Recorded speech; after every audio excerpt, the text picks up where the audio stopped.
ఈరోజు ఒక శ్రేష్టమైన సందేశాన్ని వినబోతున్నాం. ఈరోజు చాలా మంది దేవుని మందిరానికి రాలేదు. వారి వాక్యాన్ని పోగొట్టుకున్నట్లయితే ఏమిటి ఈరోజు మన వాక్య సందేశం అంటే ఆధ్యాత్మిక పరిపక్వత. ఆధ్యాత్మిక పరిపక్వత ప్రతి క్రైస్తవుడు, ప్రతి విశ్వాసి ఆధ్యాత్మిక జీవితంలో పరిపక్వతను పొందాలి.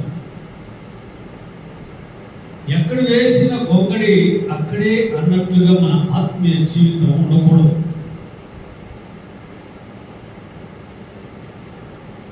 నేటి తరం విశ్వాసాలు మనం చూస్తున్నప్పుడు వారి భక్తి జీవితం, విశ్వాస జీవితం, ఆత్మీయ స్థితి ఎలా ఉన్నది అని అంటే ఎక్కడ వేసిన గొంగడి అక్కడే అన్నట్లుగా ఉంది. ఆత్మ సంబంధమైన పరిపక్వత పొందటం లేదు. ఆత్మ సంబంధమైన ఎదుగుదల కనిపించటం లేదు. కేవలం వినేవారిగా ఉంటున్నారు తప్ప ఆధ్యాత్మిక జీవితంలో ఒక స్టెప్ ఎక్కిన అనుభవాలు నేటి తర క్రైస్తవుల్లో చాలా తక్కువ మంది ఉంటున్నారు. ఆధ్యాత్మిక సంబంధమైన ఆత్మీయ జీవితం పరిపక్వత లేదు. వినుట వలన విశ్వాసం కలుగును అని దేవుని వాక్యం సెలవిస్తుంది. వినేవారుగా ఉంటున్నారు, మంచిదే. వినుట వలన కూడా విశ్వాసం కలుగునని అంటున్నారు. కానీ విశ్వాసములో బలంగా ఉన్నారా అంటే లేదు. వినుట వలన విశ్వాసం కలుగును, విశ్వాసం ఏముండాలా? బలం ఉండాలి. కానీ నేటి విశ్వాసంలో బలము లేదు. బలము లేని క్రైస్తవులు మనం చూస్తున్నాం. చాలా మంది దేవుని వాక్యాన్ని వింటున్నారు, కానీ ఆ వాక్యమును హృదయంలో భద్రపరచుకోవడం లేదు. మా ఇంట్లో ఒక పూల కుండి ఉంది. రెండు ఉన్నాయి, రెండు ఒకే రకమైన చెట్లు. ఎంట్రన్స్ దగ్గర పెట్టుంటారు, మీరు చూడవచ్చు. ఒక చెట్టుకు నీళ్లు పోస్తే ఆ నీళ్లు దాంట్లో నిలబడతాయి. ఒక చెట్టుకు నీళ్లు పోస్తే పోసిన నీళ్లు పోసినట్టుగానే బయటకు వచ్చేస్తాయి. ఆ చెట్టేమో నీళ్లు పీల్చుకున్న చెట్టేమో, నీళ్లు నిల్వ చేసుకున్న చెట్టు అయితేనేమో బాగా పచ్చగా ఉంది. ఈ నీళ్లు పోసినా కూడా ఆ నీళ్లు వేరే రంధ్రం నుంచి బయటకు రావటం వలన ఆ చెట్టు ఏరు ఆ నీరు వెళ్ళనందున ఆ చెట్టు అలాగనే మరగొచ్చులాగా ఉంటుంది. అది ఎండిపోతుంది. ఎందుకని? దానికి రంధ్రం ఎక్కడుండాలి? ఆ కుండీకి రంధ్రం అంటే కింద పెడతారు రంధ్రం. కానీ ఈ కుండీకి ఎక్కడ పెట్టాడంటే మధ్యలో రంధ్రం పెట్టాడు. మధ్యలో రంధ్రం పెట్టినందువల్ల నీళ్లు పోసిన నీళ్ళన్నీ కూడా జరుగున జారి బయటకు వచ్చేస్తాయి. ఆ చెట్టు ఏరు వరకు వెళ్ళటం లేదు, ఆ క్రింద వరకు అది పడవటం లేదు. అందువల్ల ఆ చెట్టు ఎండిపోతున్నది. క్రైస్తవ విశ్వాస జీవితంలో కూడా చాలా మంది ఇలాంటి కుండీ లాంటి విశ్వాసం, భక్తిని కలిగి ఉంటున్నారు. దేవుని వాక్యం అయితే వినబడుతున్నది. దేవుని వాక్యం అయితే దేవుడు మన మీద తన వర్షపు జల్లును కుమ్మరించినట్లుగా దేవుడు తన వాక్యాన్ని మనకు అందిస్తున్నాడు. ఈ చెవుతో వింటున్నాం, ఈ చెవుతో విడిచిపెడుతున్నాం. ప్రియ దేవుని బిడ్డలారా, నేటికి కూడా ఇలాంటి విశ్వాసం మనకు కనబడుతున్నారు. సందర్భానుసారమైన ప్రార్థన చేయడం చేతగా దేవుని మందిరానికి వెళ్తుంటారు, కానీ ప్రార్థన కానుకల గురించి ప్రార్థన చేయమంటే దేని గురించి ప్రార్థన చేస్తారు. ఆరోగ్యం బాగలేని వారి కొరకు ప్రార్థన చేయమంటే ఇంకొక దాని కొరకు ప్రార్థన చేస్తారు. అంటే మనలో సందర్భానుసారమైన ప్రార్థన చేయటం కూడా చేత కాదు. కొందరికి దేవుని వాక్యమును చదవడం చేత కాదు.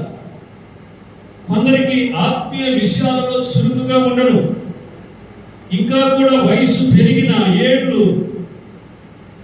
సంవత్సరాలు నిండుతున్న, మందిరానికి అనేక సంవత్సరాల నుంచి దేవుని మందిరానికి వెళుతున్నా, సహవాసంలో కూర్చుంటున్నా, ఆత్మ సంబంధమైన పరిపక్వత లేదు. వస్తున్నాము, తిరిగి వెళుతున్నాము.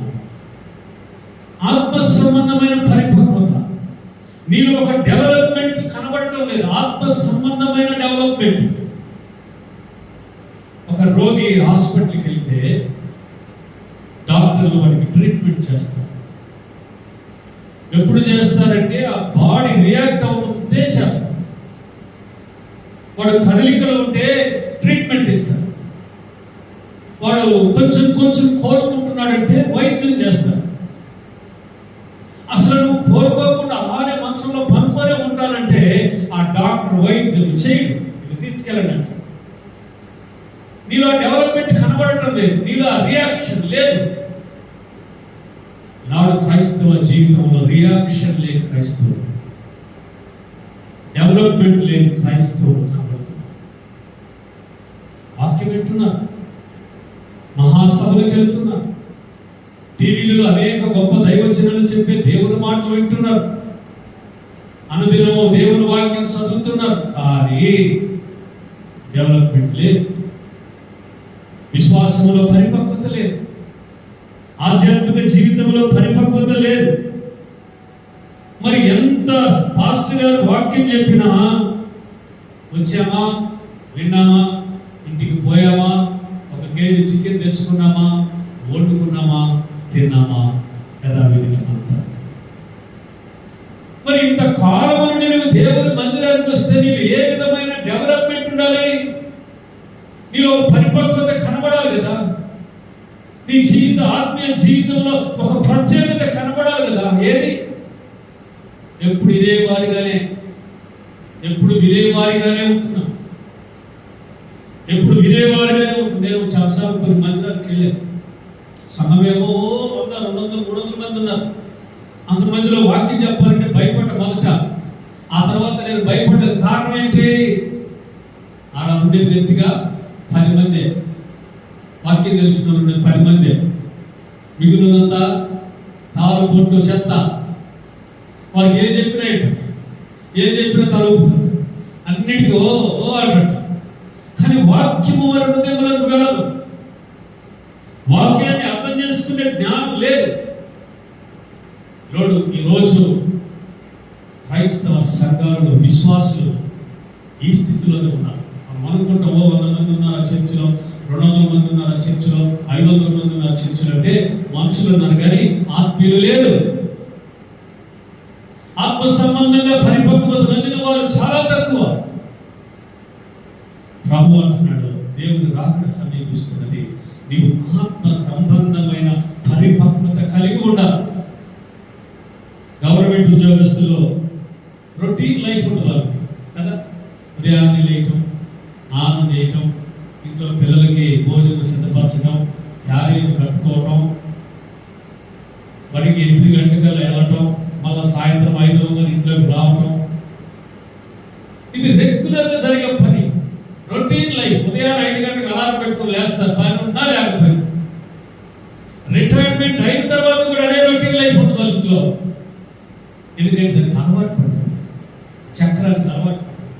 ఈనాడు క్రైస్తవులు కూడా అలవాటు పడ్డ క్రైస్తవులు అయ్యారు. గుడికి పోవాలా రావాలా, పోవాలా రావాలా, పోవాలా రావాలా తప్ప ఈ పోవటం వలన వచ్చటం వలన నాకేంటి మేలనేది ఆలోచించటం.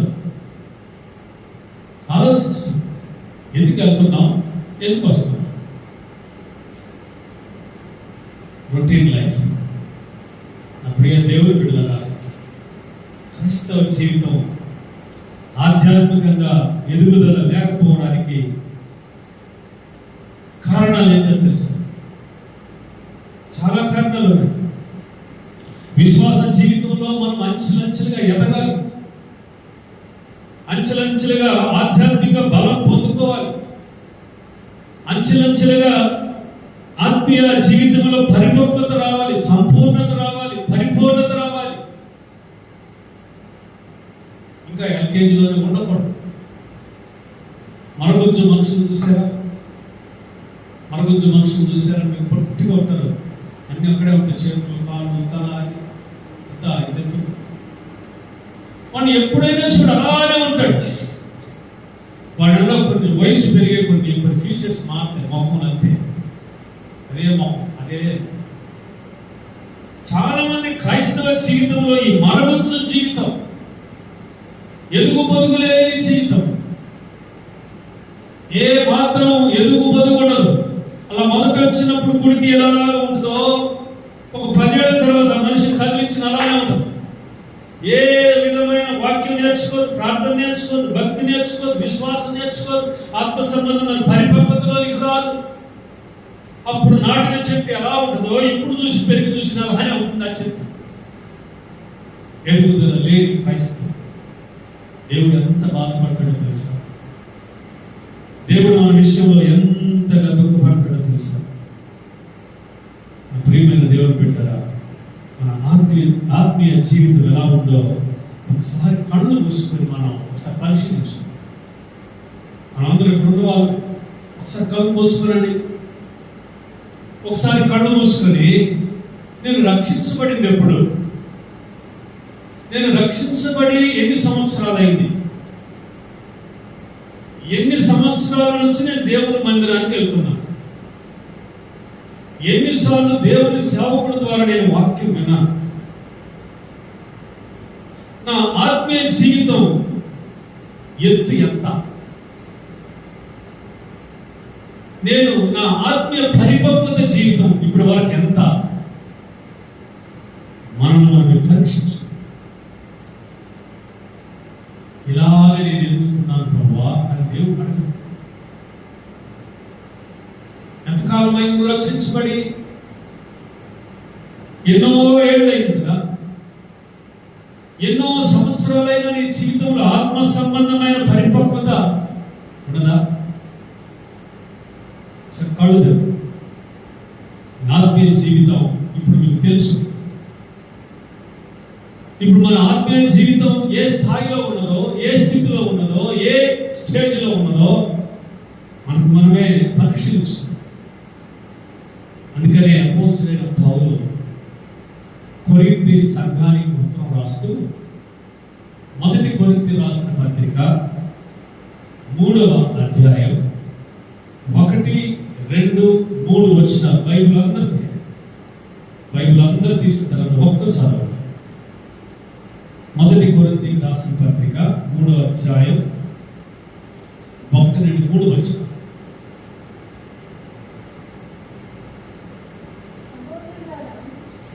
సహోదరులారా, నేను ఆత్మ సంబంధమైన మనుషులతో మాట్లాడినట్టు నేను మీతో మాట్లాడలేకపోతిని. శరీర సంబంధులైన మనుషులే అనియు క్రీస్తునందు పసిబిడ్డలే అనియు మీతో మాట్లాడవలసి వచ్చెను. అప్పటిలో మీకు బలము చాలకపోయినందున పాలతోనే మిమ్మల్ని పెంచితిని గాని అన్నముతో మిమ్మల్ని పెంచలేదు. మీరింకను శరీర సంబంధుల యుండుట వలన ఇప్పుడును మీరు బలహీనులై ఉన్నారు కదా. అప్పుడంటే రక్షించబడిన తొలి దినాల్లో నేను మీకు పాలతో తినిపించాను. అప్పటికి ఇంకా మీకు బలం లేదు, ఎందుకంటే మీరు చిన్నపిల్లలు. పాలు తాగే వయసుకి, పాలు తాగే వయసులో మీకు నేను అన్నం పెట్టాల. పాలు తాగే వయసులో ఏ భోజనం పెట్టాలో అదే పెట్టు. మరి ఇప్పటికి ఏమైంది? అప్పటికి ఇప్పుడు కూడా అట్లనే ఉన్నారు మీరు.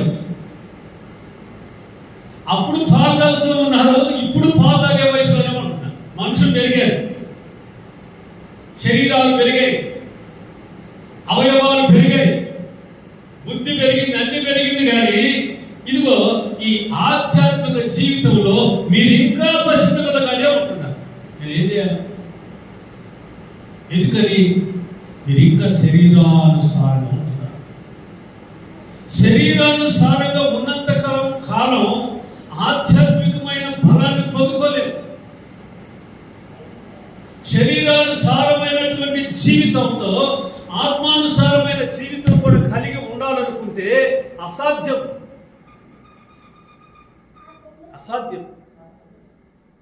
ప్రియ దేవుని బిడ్డలారా, అందుకే పౌలు అన్నాడు, మీరు అప్పట్లో పాలు తాగే వయసు, ఇప్పుడు చూడబోతే శరీరానుసారమైన పద్ధతిలో నడుచుకుంటున్నారు. ఆధ్యాత్మిక జీవితంలో ఇంకా ఆ స్టేజ్లోనే ఉండిపోయారు. మారండి అని చెప్పి. నా ప్రియమైన దేవుని బిడ్డరా, పుట్టిన బిడ్డకు పాలేస్తుంది తల్లి. పాలు ఎల్లకాలం ఆ తల్లి పాలిస్తా కూర్చోదు. ఆ తల్లి ఎల్లకాలం నా కొడుకు బలంగా ఉండాలని బలమైన ఆహారం పెట్టుకుంటే తల్లి పాలేచి వాడు సాకదు. సృష్టి ధర్మంలో కొంతకాలం తర్వాత ఆ పాలు కూడా నిలిచిపోతాయి. వాడు ఖచ్చితంగా తర్వాత ఏం చేయాలా? ఆహారం తినాల్సిందే. నేను ఇంకా అక్కడే ఉంటా, నేను పాలు తాగుతూనే ఉంటా, నేను మంచంలోనే పడుకుంటా, ఉయ్యాల్లోనే పడుకుంటా అని కుదరదు. క్రైస్తవ ఆత్మీయ జీవితం కూడా అంతే. ఎల్లకాలం పాలు తాగే వయసులోనే ఆ ఉయ్యాల తొట్టిలోనే ఆ కుర్చీలలోనే అక్కడే కూర్చొని ఉంటే ఆ తల్లికి తండ్రికి ఎంత బాధ ఉంటుంది, ఆ సంఘ సేవకుడికి ఎంత బాధ ఉంటుంది, నిన్ను రక్షించుకున్న దేవునికి ఎంత బాధ ఉంటుంది. ఈరోజు చూడండి, 40 ఏళ్ళైనా 50 ఏళ్ళైనా వయసు పెరుగుతున్నా ఆధ్యాత్మిక జీవితంలో ఏ ఎదుగుబొదుగు లేని క్రైస్తవులు ఉన్నారు. వీరిని గూర్చి దేవుడు చింతిస్తున్నాడు.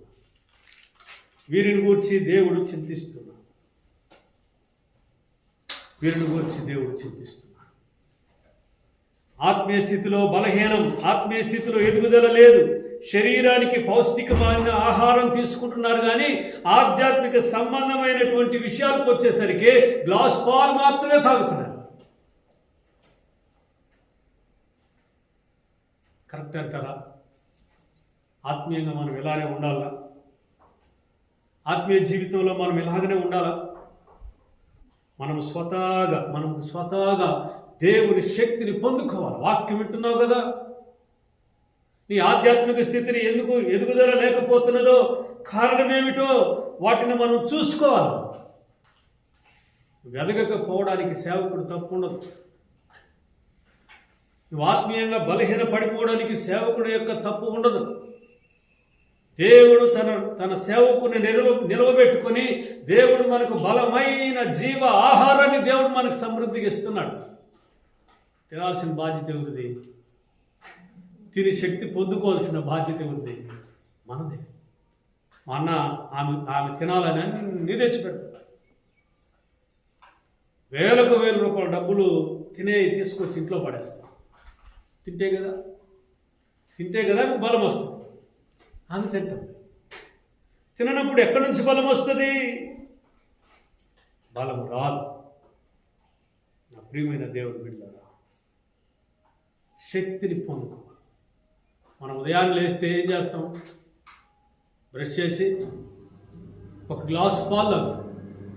కొంతమంది తాగుతారు, ఇప్పుడు ముసలాళ్ళు కూడా తాగుతారు, ఇంకా బతకాలని కోరిక. ఒక గ్లాసు పాలు తాగేవాళ్ళు కొంతమంది, ప్రోటీన్ పౌడర్ వేసుకొని కలుపుకొని తాగేవాళ్ళు కొంతమంది, పొద్దున్నే కాఫీ టీ తాగేవాళ్ళు కొంతమంది. ఇవన్నీ ఎందుకు? ఎనర్జీ పెంచుకోవడానికి కదా, అంతేనా?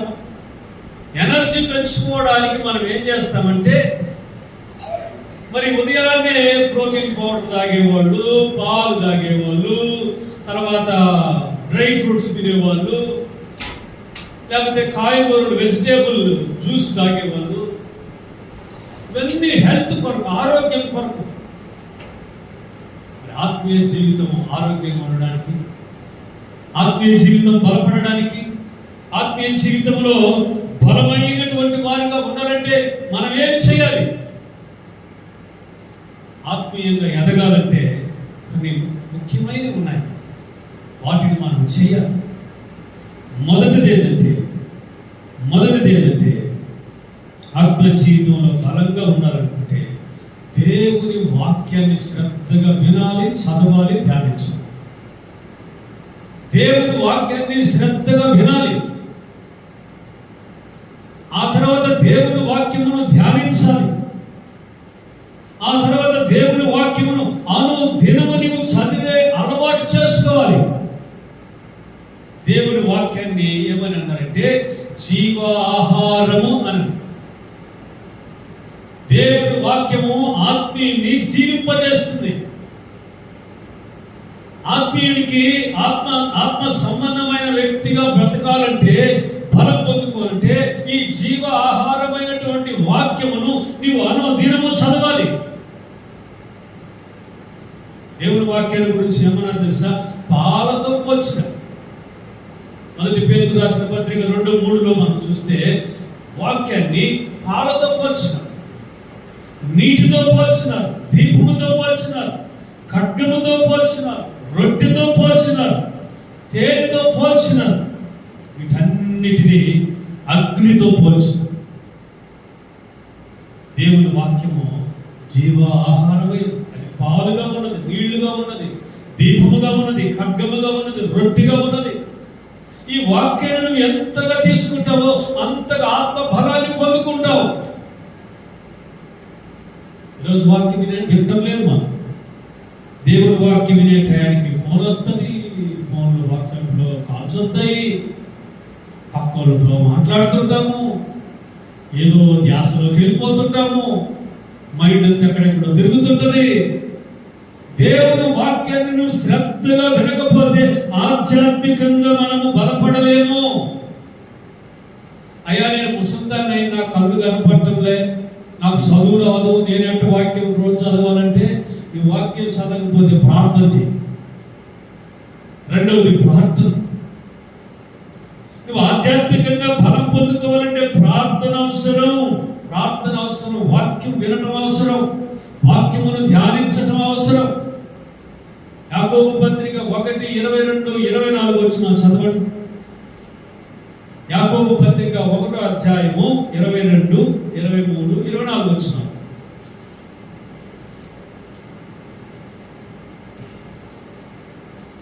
అందరూ బైబిల్ తీసేది నేర్చుకుంటా ఉండండి. 1:22-23-24. మీరు వినువారు మాత్రమే అయ్యుండి మిమ్ములను మీరు మోసపుచ్చుకొనవద్దు. వాక్య ప్రకారము మీరు ప్రవర్తించే వారిగా ఉండండి. ఎవడైనను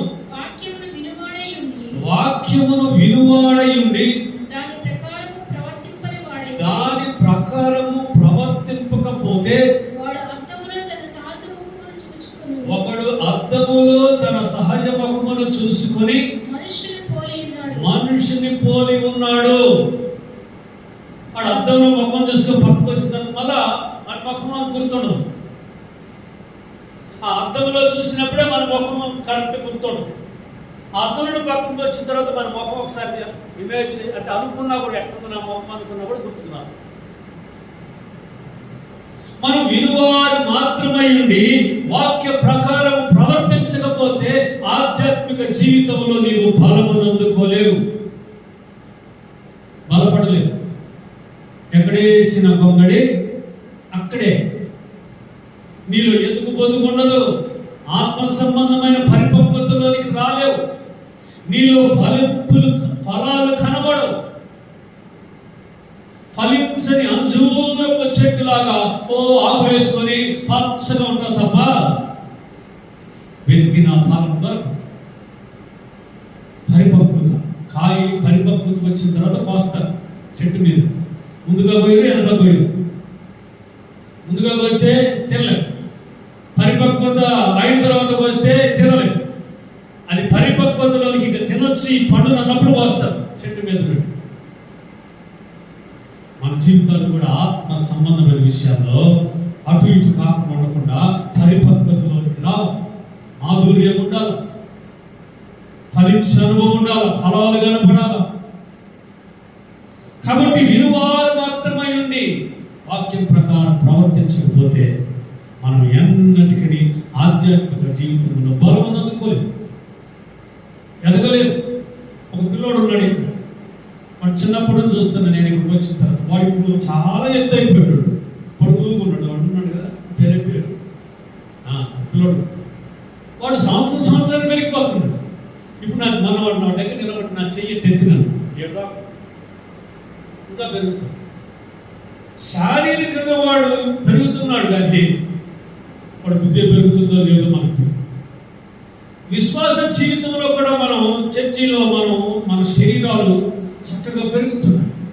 మంచి ఆహారాన్ని మనం తింటున్నాం, మంచిదే.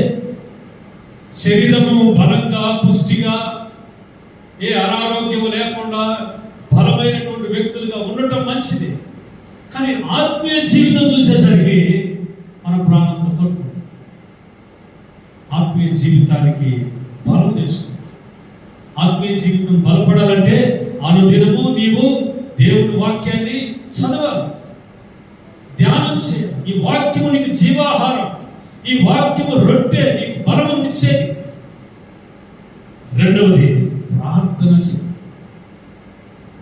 ఆత్మీయంగా ఎదుగుదలను కలిగి ఉండాలంటే రెండవది ప్రార్థన చేయాలి. యేసు ప్రభు ఎలా ప్రార్థన చేసేవాడు తెలుసా? మార్కు సువార్త 1వ అధ్యాయం 35వ వచనాన్ని చదువుదాం. మార్కు సువార్త 1వ అధ్యాయం 35వ వచనం.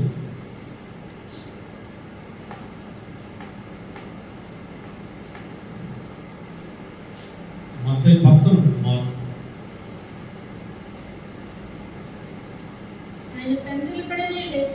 ఆయన పెందల కాడనే లేచి ఇంకను చాలా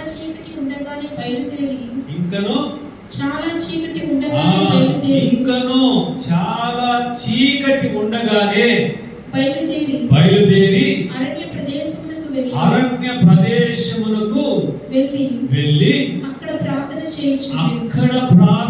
చేయుచుండెను. చాలా పెందల కాడనే లేచి, ఇంకా చీకటి ఉండగానే, సూర్యుడు రాకముందే. మనకున్న ఈ అనుభవం. 7 దాకా నిద్రపోయారు కొంతమంది, 8 దాకా నిద్రపోయారు కొంతమంది. అసలు టైమే తెలియకుండా నిద్రపోయారు కొంతమంది. నేను హైదరాబాద్లో కొంతమంది పిల్లలు పనుకుంటే వాడికి లేదు, తాగినోడైనా కాసేపు లేస్తాడే ఊరి వెళ్ళి. మరి వాడికి ఎలా నిద్ర వస్తుందో తెలియదు. పడుకున్నాడంటే వాడిని తెల్లారిందాక లేకపోయినా వాడు నిద్రపోతూనే ఉంటాడు. ప్రభు అంట పెందల కాడిని లేచాడు. ఒకప్పుడు స్త్రీలు పెందల కాడిని లేచారు, కానీ ఇప్పుడు లేటు. ఆ పెందల కాడ కాస్త పేదకాడ అయిపోయింది, ఫ్యాషన్ అయిపోయింది. ఎక్కువ టైం నిద్రపోవడం కూడా ఇప్పుడు ఫ్యాషన్ తెలుసా? ఉదయాన్నే లేటు తప్పుగా మార్చుకున్నారు కొంతమంది. ఫ్యాషన్ లాభం పెంచుకోవడానికి నిద్ర లేయాలా, స్నానం చేయాలా, బ్యాగ్ తగిలించుకుని ఆఫీస్కి వెళ్ళాలా. అంటే మొహం ఎలా ఉంటుంది? ఉబ్బుకోలుంటుంది. గ్లామర్ మెయింటెనెన్స్, దాని కొరకు నిద్ర కోరుకుంటుంది. ఒకప్పుడు ఆరోగ్యం బాగలేకపోతే మంచం మీద పడుకునేవారు. ఆరోగ్యం బాగుంటే మంచం మీద పడుకునేవారు కాదు.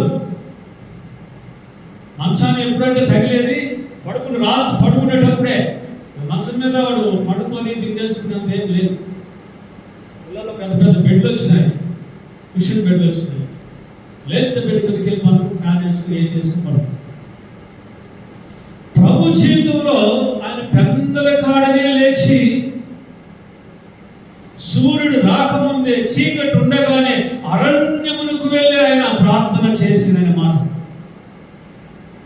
మన జీవితంలో ఉదయాన్నే లేచి చేయాల్సిన పని ఏంటంటే, ఫోన్ తీసుకొని వాట్సాప్ ఏమొచ్చినాయి, ఇన్స్టాగ్రామ్లో ఏమొచ్చినాయి, మెసేజ్లు ఏమొచ్చినాయి, ఎవరు మిస్డ్ కాల్ చేశాడు, ఎవరు వాట్సాప్ కాల్ చేశారు, ఇవి చూసుకుంటాం. మనం చూడాల్సింది మొదట దేవుని ముఖాన్ని ప్రార్థనలో నిద్ర లేయటం మోహాలు లేదు. అనుభవం ఉండదు. కొంతమంది ఉన్నారు, నేను చూశాను, కళ్ళు తెరిస్తే ఉదయాన్నే వెంటనే 2 మోకాళ్ళు ఉండేవాళ్ళు చూశాను. భూమికి నేలకి మోకాళ్ళు ఆడించేవాళ్ళు చూశాను. ఇంకేరే ఉండదు, వేరే మంచిగా ఉండదు. నిద్ర వేయటం వెంటనే మోకాళ్ళు అదే మంచం దగ్గర మోకాళ్ళు వేసి ప్రార్థన చేసేవాళ్ళు చూశాను. కొంతమంది నిద్ర లేయటం బైబిల్ కళ్ళు తెరవకుండా కంప్యూటర్ అనుకుంటానే పోయి బైబిల్ ఎక్కడ పెట్టుంటారు కదా, రాత్రి చదివి ఆ బైబిల్ తీసుకొచ్చుకొని మళ్ళీ ఆ మంచం కాడ మోకరించి బైబిల్ చదివి ప్రార్థన చేసుకునే వాళ్ళు కూడా చూశాను.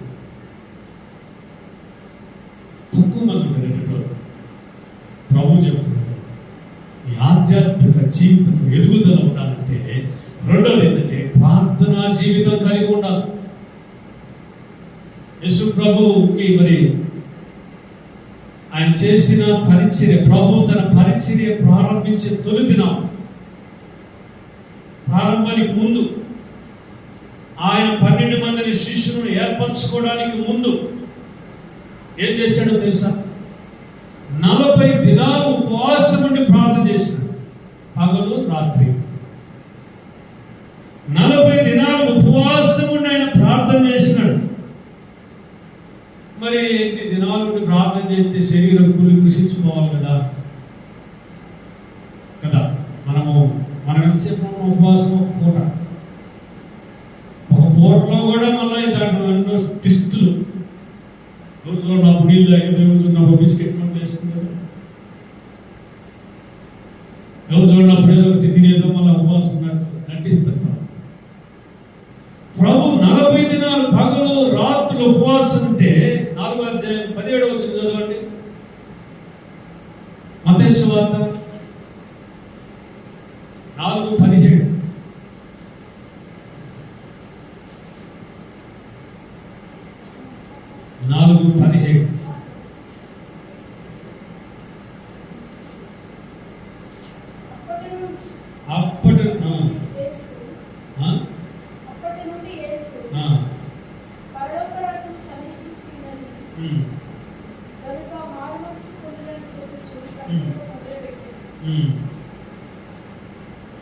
అక్కడ ఉంటుంది, దేవుని ఆత్మైన బలపరిచినట్లుగా ఉంటుంది. ఆ మాట బహుశా చూస్తాం, మళ్ళా వేరే అధ్యాయం ఉండొచ్చు. ఆయన పగలు రాత్రి మరి ఉపవాసం ఉండిన తర్వాత, ప్రార్థన చేసిన తర్వాత తన పరిచర్యను ప్రారంభించాడు. యేసు ప్రభు పరిచర్య చాలా అద్భుతంగా చేయడానికి కారణం ఏంటి? ఆయన బోధిస్తే వేలకు వేల మంది రక్షించబడడానికి కారణం ఏంటి? ఆయన ఒక మాట సెలవిస్తే రోగి స్వస్థపరచడానికి కారణం ఏంటి? ఆయన ఒక మాట సెలవిస్తే సముద్రంలో మరి తుఫాను ఆగిపోవడానికి గల కారణం ఏంటంటే ఆయన చేసిన ప్రార్థన దేవుని నుండి శక్తిని పొందుకున్నాడు. శక్తి కలిగిన ప్రార్థన చేశాడు, దేవుని శక్తిని పొందుకున్నాడు. ఈరోజు మనం ప్రార్థన ఎట్లా చేస్తున్నాం? ప్రార్థనే లేదు. ఆదివారం గుడికి వచ్చి అందరూ ప్రార్థన చేస్తాను, కళ్ళు మూసుకొని ఆమె ప్రార్థన తప్ప వ్యక్తిగతంగా ప్రార్థన చేసుకున్న అనుభవం చాలా మందికి ఉండదు. ఉదయాన్నే లేచి దేవుని ముఖారవిందాన్ని చూసే ఆ అనుభవంలోనికి ఇంకా రాలేదు. మోకాళ్ళ మీద నిలబడి దేవుని ప్రార్థించుకున్న అనుభవంలోనికి రాలేదు. ప్రార్థనలో దేవుని శక్తిని ఆశ్రయించడం లేదు. మరి నువ్వు ఎలాగ ఆత్మీయంగా బలపడతావు? యేసు ప్రభు ప్రారంభం నుండి చివరి చనిపోయేంత వరకు కూడా ఆయన ప్రార్థన చేశాడు. గెత్సేమనే తోటకు వెళ్ళి కొంతవేటి దూరమున శిష్యులు ఉంటే ఈయన కొంత దూరం వెళ్ళి అక్కడ కూడా ప్రార్థన చేశాడు.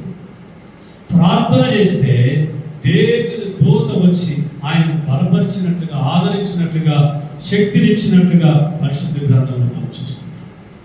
ప్రతి విశ్వాస ఆత్మీయంగా ఎదగాలి. ఒక చెట్టుకు నీరెంత ముఖ్యమో ఒక ఆత్మీయ జీవితానికి ప్రార్థన అన్నదంత అవసరం. ప్రార్థన లేకుండా నువ్వు ఆత్మీయంగా ఎదగలేవు. దేవుని వాక్యం చదవకుండా ఆత్మీయంగా ఎదుగుదల నీకు రాదు. ఇవి రెండు చాలా ప్రాముఖ్యం. ప్రార్థన లేని జీవితం ఎలా ఉంటుందంట? దేవునితో సంబంధం లేకుండా ఆధ్యాత్మిక శక్తిని కోల్పోయి అశాంతితో సాగే ప్రయాణం అది ప్రార్థన లేని జీవితం. ప్రార్థించే అనుభవం నీకు లేకపోతే దేవునితో సంబంధంతో ఉండదు. ఆధ్యాత్మిక శక్తిని కోల్పోయి ఉంటావు. ఇక ప్రయాణం, ఆ జీవితం అంతా అశాంతితో సాగే ప్రయాణమే. వ్యక్తిగత ఆత్మీయ జీవితం ఎదుగుదలకు మనమే ఆపివేసుకోవడం ప్రార్థన లేకపోతే. వ్యక్తిగత ఆధ్యాత్మిక జీవితము ఎదుగుదల లేకుండా మనం ఆపేసుకోవడమే ప్రార్థన చేయకపోతే. ప్రార్థన లేని జీవితం దేవుని కృపకు దూరం అవుతుంది. ప్రార్థన చేయకపోవటం నాకు దేవునితో అవసరం లేదనే అహంకారానికి సంకేతం. నాకు దేవునితో పని లేదనుకునేవాడు ప్రార్థన చేయాలి. నాకు దేవునితో పని ఉంది, నా దేవుడే నా పట్ల ఈ కార్యము చేయగలడు, ఇది నాకు అసాధ్యము, ఆయనే చేయాలి, ఆయన శక్తిమంతుడు అని నువ్వు నమ్మినప్పుడు ప్రార్థన చేస్తావు. నమ్మకం అనుకున్నా ప్రార్థన చేయాలి. మనం అనుకుంటా, అయ్యో నేను పాపిని కదా, నేను లోక సంబంధిని కదా, నేను లోకస్తుని కదా, నేను అది కదా ఇది కదా అని చెప్పి మనం ప్రార్థన చేయకుండా ఉండటం వలన మన బలహీనతను ప్రభు యొక్క ఒప్పుకుంటూ మనం ప్రార్థన చేస్తే ఒక రోజున ధన్యకరమైన భక్తి జీవితంగా దేవుడు మారుస్తాడు. మనం ఏం సాధారణ ఏం చేస్తాం, టిక్కెట్ ఆపేస్తాం. అరే నువ్వు పాపి, అమ్మను పాపి, నీకు అనవసరం ప్రార్థన, నీ ప్రార్థన దేవుడు రెండో సాధారణంగా చెప్తాను, నీ ప్రార్థన దేవుడు రెండో, నువ్వు గుడికి పోబోకు, నువ్వు మంచోడు కాదు అని సాధారణ మనకి ఏం చేస్తాడంట, ఇలాగ నేను ట్రాప్ లోకి తీసుకెళ్తాడు. అయితే నువ్వు ప్రార్థన చేయటం మొదలు పెడితే, నువ్వు ప్రార్థించడం స్టార్ట్ చేస్తే ఒక రోజున నీవే ఒక ధన్యకరమైన విశ్వాసిగా దేవుడిని నిలబెడతాడు. ప్రార్థన అవసరం. ప్రార్థన లేని జీవితం మరి వ్యర్థం. ఇంకా చాలా విషయాలు ఉన్నాయి. వచ్చే వారం కూడా మనం ఈ విషయం మనం ధ్యానించున్నాం. ఈ రెండింటితో నేను భోగిస్తున్నాను. ఆధ్యాత్మికంగా ఎదుగుదల కావాల్సిన ఏమేంటి? రెండే చెప్పారు. ఒకటి వాక్యం. మొదట వాక్యాన్ని ధ్యానించడం. ప్రతిరోజు దేవుని వాక్యాన్ని ధ్యానించడం. ప్రతిరోజు దేవుని వాక్యం ఒక అధ్యాయం చదువు. ఆ వాక్యమే నీకు జీవ ఆహారమై నీకు శక్తినిచ్చేది. రెండోది ప్రార్థన. ఎవరున్నా సరే, ఇంట్లో ఎంతమంది తిరుగుతున్నా సరే, నీకు 2-3 గదులు లేకపోతే ఒకవేళ ఉంటే ఒంటరిగా ప్రార్థన చేసు. ఒకవేళ లేదా నీకు రైట్ ప్లేస్ నీ మంచమే. నువ్వు పడుకున్న మంచం దగ్గరే నువ్వు ప్రార్థించడం రైట్ ప్లేస్. అందరికీ నువ్వు పడాలని రూలేం లేదు. ప్రార్థన చేయి, మోకరించి ప్రార్థన చేయి. ఈ ప్రార్థన దేవుడు నిన్ను ఆధ్యాత్మికమైన శక్తి. కాబట్టి ఈ దినం నుండి ఈ రెండు విషయాలు మనం అలవర్చుకోకపోతే మన ఆధ్యాత్మిక జీవితంలో ఎక్కడ వేసిన బొమ్మను అక్కడే నీలో ఎదుగు బతుకుండదు. ఆత్మ సంబంధమైన కార్యాలని నీ అంతం వరకు కూడా చూడలేదు. ఎందుకంటే ఆ శక్తి నీలో లేదు, ఆ బలము నీలో లేదు, ఆ జ్ఞానం మనలో లేదు కనుక మనం దేవుని కార్యాలను చూడలేదు. మనం ఎప్పుడైతే దేవుని వాక్యాన్ని చదువుతామో, దేవుని వాక్యాన్ని ధ్యానిస్తామో, ఎప్పుడైతే యేసు ప్రభువులాగా పెద్దల కాడనే లేచి మరి ప్రార్థన చేసుకునే అలవాటు నీ జీవితంలో ఉండదో, నీకు తెలియకుండానే శక్తిని పొందు. నీకు తెలియకుండానే ఆధ్యాత్మిక శక్తి నీలో బలం వస్తూ ఉంటుంది. పిల్లోడు సన్నగా ఉన్నాడు అనుకోడానికి ఏం చేస్తారు? ప్రోటీన్ పౌడర్ ఇస్తారు. ఇచ్చిన రోజే వాడు లాగుతాడా? ఆ గ్లాస్ తాగంగానే టవర్ కదా, ఒక నెల రోజు తాగంగా వాళ్ళు ఒక్కొక్కరు మార్పు వస్తుంది. వాడు కొంచెం లాగుతుంటారు, బలం పొందుకుంటాం, శక్తిని పొందుకుంటారు. మనము కూడా అనుదినము ప్రార్థన చేస్తే ఒక్క రోజులను మారిపోవు. నువ్వు రోజు దేవుని వాక్యం జరిగితే ఆ 2-3 రోజులు వారమో జరిగితే నాన్న ఏం బలం రాలేదనుకోవద్దు. నువ్వు అనుదినము దేవుని వాక్యాన్ని చదువు, అనుదినము ఉదయం సాయంత్రం ప్రార్థన చేయి. ఖచ్చితంగా నీలో ఆధ్యాత్మిక సంబంధమైన బలము దానంతటి కదే తన్నుకొని వచ్చినట్టు చెప్తారు దేవుడు. చదవండి బైబిల్. ఇది దొరికిన కాలం ఇప్పుడే. కొంతకాలానికి బైబిల్ పట్టుకొని పోయినా కేసే. ఇప్పుడు కొన్ని దేశాలు పట్టుకుని ఎదిగితే ఏమున్నాయి దగ్గర? బైబిలు, ప్రసంగం బుక్. ఈ రెండు పట్టుకుని దేశంపై జైలు వేశారు. ఈ రెండు ఉన్నాయని, ఆ దేశంలో దేవుని వాక్యం ప్రకటించడానికి లేదని. బైబిల్ ఎవిడెన్స్ ఏంటి దొరికింది పోలీసులకి? ఆయన బ్యాగ్లో బైబిల్ దొరికింది, ఆయన చెప్పదలుచుకున్న వాక్యము సందేశానికి సంబంధించిన బుక్ దొరికింది, దేశంపై జైలు పడేసి. ఆ రోజులు మన దగ్గర కూడా వస్తాయి, మన దగ్గర కూడా వస్తాయి. మన ఇళ్లలో బైబిల్ను అరెస్ట్ చేస్తారు, నీ దగ్గర బైబిల్ను అరెస్ట్ చేస్తారు, నీ ఫోన్లో బైబిల్ను అరెస్ట్ చేస్తారు. ఈ బైబిల్ కొంతకాలానికి మరుగయ్యే రోజులు వస్తున్నాయి, అన్ని చోట్ల కాకపోయినా కొన్ని ఏరియాలు వస్తున్నాయి. అందుకని ఇది ఉండగానే, ఈ జీవగ్రంథం నీ చేతులు ఉండగానే, ఈ జీవగ్రంథమును చదవడానికి సమయాన్ని దేవుని ఇవ్వగానే దీన్ని చదవాలి. ఎప్పుడైతే మనం దేవుని వాక్యం చదువుతామో ఆధ్యాత్మిక భక్తులు, ప్రార్థన కూడా ఏం చేయాలి, ప్రార్థన ఏం చేయాలా, ప్రార్థన అని అనుకుంటాం. ఎంతసేపు ప్రార్థన చేయాలా, ఏ విషయాల కొరకు ప్రార్థన చేయాలా తెలియదు. వాస్తవమే, నువ్వు మొదటి రోజు 5 నిమిషాలు చేయి, తర్వాత రోజు కూడా 5 నిమిషాలు చేయి. ఆ తర్వాత తర్వాత తర్వాత తర్వాత దేవుడు నీకే నేర్పుతాడు ప్రార్థన ఏం చేయాలి. వాకింగ్ చేసేవాడు ఒకేసారి 6 కిలోమీటర్లు నడవడం, ఒకరోజు 1/2 కిలోమీటర్ నడుస్తాడు, తర్వాత రోజు ఇంకొంచెం ముందుకు పోతాడు, ఆ తర్వాత ఇంకొంచెం దూరం వెళ్తాడు. ఈ రన్నింగ్ రేస్ లో కొన్ని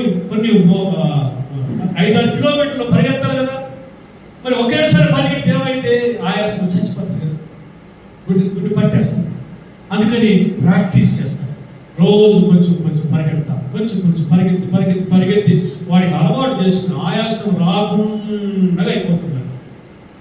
మనం కూడా ఎంత ప్రార్థన ఈరోజు నీకు రాకపోవచ్చు, రెండు మాటలు ప్రార్థన చేయగానే నీకేం చేయాలని అంటే ఆమెనండి, మళ్ళా రేపు కూర్చో, మళ్ళా ప్రార్థన చేయి, ఆగిపోతే ఆమెనని చెప్పండి. ఇలాగ మీరు ప్రార్థన చేయటం మొదలు పెట్టండి. దేవుడి ప్రార్థన అంశాలను, లెక్కలేని అంశాలు దేవుడికి ఇస్తాం. నీ కొరకు ప్రార్థించు, నీ కుటుంబం కొరకు ప్రార్థించు, సంఘక్షేమం కొరకు ప్రార్థించు, నీ బంధువుల రక్షణ కొరకు ప్రార్థించు, నీ ఆశీర్వాదం కొరకు ప్రార్థించు, నీ ఉద్యోగం కొరకు ప్రార్థించు, నీ వివాహం కొరకు ప్రార్థించు, నీ తల్లిదండ్రుల కొరకు ప్రార్థించు, వారి రక్షణ కొరకు ప్రార్థించు. నిలేవు ప్రార్థన అంశం. నేను చెప్పి నేను 4 వేసినప్పటికీ ఒక 20 నిమిషాలు టైం పడుతుంది.